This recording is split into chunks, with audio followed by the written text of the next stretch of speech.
আজি ভিডিঅ'টোৰ ফাৰ্ষ্ট কুৱেশ্যনটো হৈছে ভাৰতত স্বাধীনতা প্ৰথম সংগ্ৰাম কেতিয়া হৈছিল আৰু ইয়াৰ শুদ্ধ উত্তৰটো হৈছে অপশ্যন এ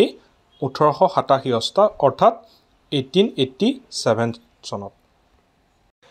সেকেন্ড কুৱেশ্যনটো হৈছে তাইমুৰে কেতিয়া ভাৰত আক্ৰমণ কৰিছিল আৰু ইয়াৰ শুদ্ধ উত্তৰটো হৈছে অপশ্যন বি 1398 অৰ্থাৎ 1398 চনত থাৰ্ড কুৱেশ্যনটো হৈছে শিৱাজীৰ মৃত্যু কেতিয়া হৈছিল আৰু ইয়াৰ শুদ্ধ উত্তৰটো হৈছে অপশ্যন সি 1680 1680